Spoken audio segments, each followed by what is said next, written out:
What's up, YouTube? This is Sea Dog back with another action figure review. This is the Marvel Legends slash Marvel SH Figure Arts Ant-Man comparison review. And on the left we have Ant-Man, who I kinda did, mixed in with my Mark 46 SH Figure Arts Iron Man, and we also have Marvel Legends Ant-Man from the Build-A-Figure Ultron wave, which I actually have this part of the figure as well.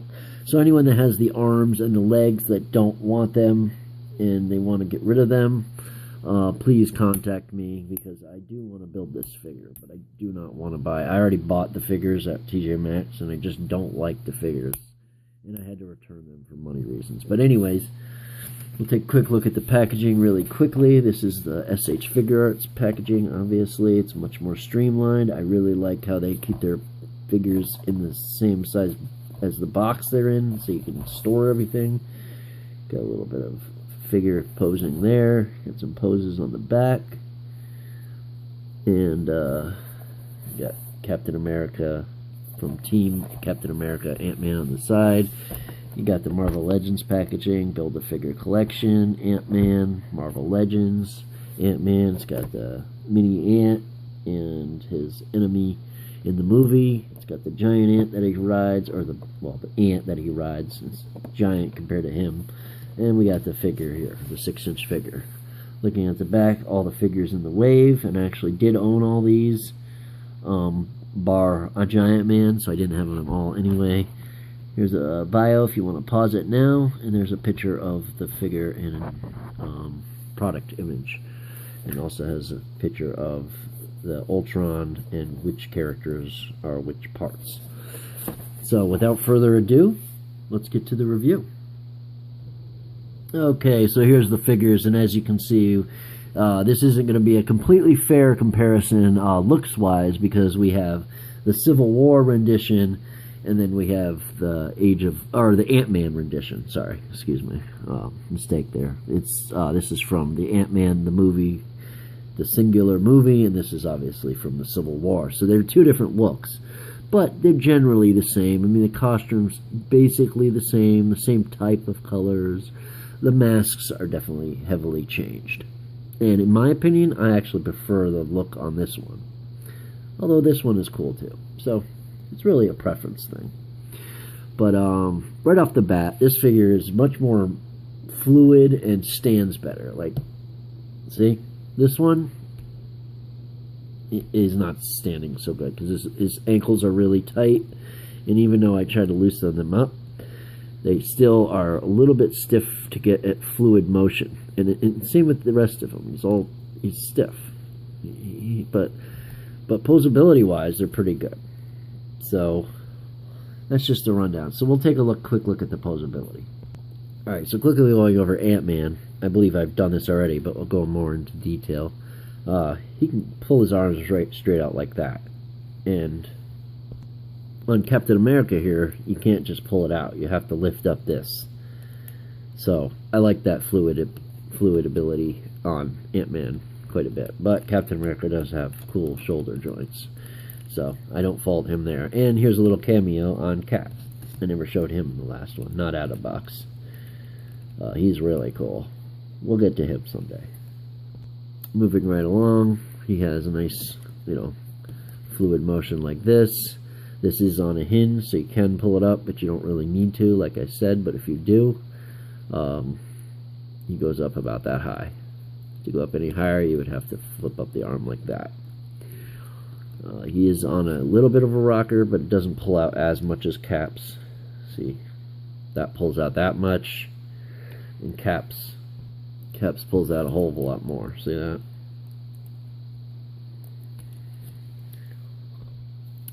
Ab crunch, crunches down, crunches back. So good range there. It's got a waist swivel at the bottom, but it won't go all that much. I wouldn't force it more than that. So about 30 degrees total. But with the diaphragm, you can get it to go enough. So that's the next part, the diaphragm joint. which his shoulder pad just fell off, so he found one of the faults already, and he also will tilt side to side.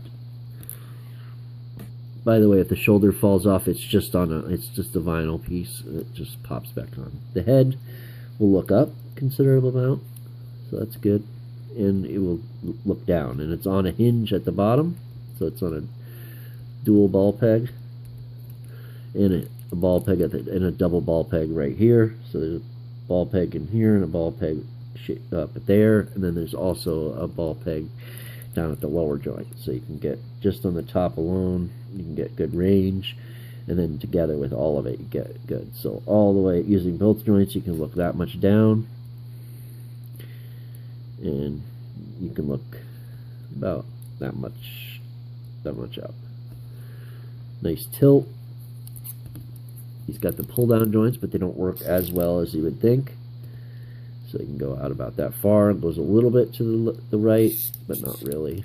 You want to use the pull down joints for the outward kick, and he does have a thigh swivel, which is on a ball peg. If you look, it's kind of at an angle there. Goes back and forth because see how it bends in. That's kind of strange. Double jointed knees. His ankles will tilt just on their own. They're on like a definite swivel, unlike caps, which you have to do the Hasbro thing. He'll go frontwards, backwards. He's got a toe hinge, so that's all good. He's got double jointed elbows, going about that far. He has upper bicep rotation, and he of course has a ball jointed and on a hinge for his wrists. He'll also go back that far, and just to show you, it goes up that far. Okay, for the Hasbros, he's got a pretty good head too. He can look up, and he can look down. He's on a hinge at the bottom. There's a hinge right here. You can see the hinge. And he also is on a swivel. Yeah, it looks like, well, I guess it's a ball peg on top. So you can get a little bit of tilt. And there's just the smallest amount of range without that hinge. But the hinge definitely makes a good deal. And when you go back, you're going to want to lift it forward and back, so it tucks behind there. Whoops. Or you could lift it over the top, but then it doesn't go back quite as much. So I always lift it forward and put it up, so it can kind of look up that way. So that's good. His arms will go out a full 90. His arms will go down about that far, which is always important because I hate action figures that only go down that far. He's got a bicep rotation. He can rotate all the way around. He's got double jointed elbows, so that's good. He's got a hinge and swivel for his wrists. He's got an ab crunch, so it'll go down about that much and back even farther. And he does have a dedicated waist swivel. That works a lot better than this guy's. He's got T-jointed hips. They'll only go out about that far. Come on, Hasbro, get with it. He'll kick up about that far and not really back at all. Upper thigh rotation on a swivel. Double jointed knees. And he's got the ankle tilts, and he can rock down and forward a little bit, and that's about his articulation. Now for accessories. Okay, so for the accessories department, Hasbro has Bandai Beat. So for Bandai's accessories, you get a pair of hands, which are just a pair of relaxed hands. No big deal. Let's see if we can get these in a better. So, come on. What's going on, focus here? So you can see that's one side of the hand, and then that's the other. The back side. So, just regular hands. Got some details on them. Done nicely. Got some nice silver paint. It's got like a nice gold, champagne gold effect to it. And then they both come with an Ant-Man, smaller Ant-Man. This is from the Civil War version, so he just has that Civil War helmet, and that's their Ant-Man, which their Ant-Man is approximately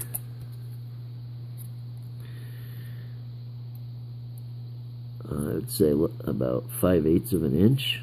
Yeah, 5/8 of an inch tall. That's Bandai's with nice paint apps and whatnot. You can see silver, red, and it's done nice and neat. Alright, so Hasbro's Ant-Man, which is just a little bit taller, at 3/4 of an inch. Has less paint. He's a little bit taller. He's in a pose, but you definitely can't stand him. And there's nothing on the bottom to stand him, but he will go on to the ant. So he does come with an ant. So that's cool. So you can have him ride the ant, which looks good. I don't believe there's any posability on the ant. I was going to say, is it ball jointed wings? But no.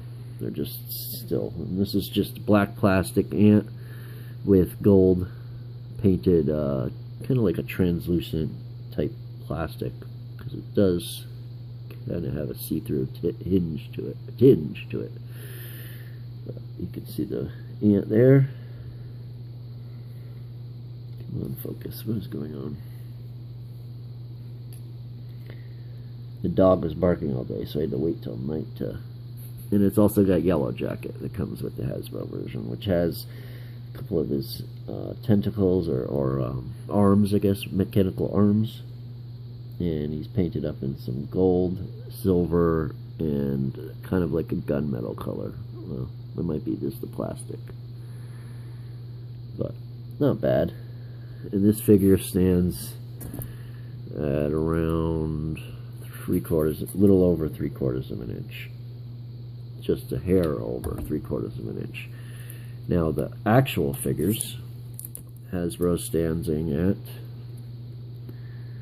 6 1/4 inches tall, and the Bandai is standing at 6 inches tall. So good size for the Bandai compared to the old versions. Now just a quick comparison for the SH Figure Arts. We're going to remove him, and we're going to see how these guys look together. So this is Cap and Ant-Man together, and they look good. Cap's taller like he should be, and plus his head's down, so let's put his head up. Cap's taller like he should be, and they look good and scaled together. So final thoughts. I'd have to say that for looks department, I really like what the Hasbro did with the head here. I like the gunmetal color. I like the orange in the eyes. I like the red paint apps. I definitely like the suit. I like the look of this guy better. I like his size, although he doesn't fit as well in with SH Figure Arts, which is kind of my go-to line right now. But the gunmetal definitely comes off well. I like the wear and the fading. The patina, I guess you could call it, with the patina look. And it just looks all around good. And I like this suit. That doesn't mean I don't like this suit. Now, for mobility and fluidity, if that's even a word, I'd go for the Bandai. And for collection, Bandai. But for accessories, Hasbro. I mean, it's got these fun little figures. If you're coming from the movie, these guys are in the movie. I haven't seen it yet, which I do want to watch it, and I will watch it one day. But, you know, that really plays a big part in deciding factor. Another thing is you get this figure, you get this part with the Hasbro. What is going on with my focus? Sorry about the bloody focus. I like the holes, represent Ultron there, and it looks good. If I had to pick one over the other, I would pick the Bandai. But that's not to say the Hasbro's not good. Let me know what you think of the reviews, and let me know what you think of the figures. Leave a comment in the comment sections below if you got something to say. Like, share, subscribe if you haven't already. Got the contest going. And that's going to be it. That's a wrap. We're out of here. Peace.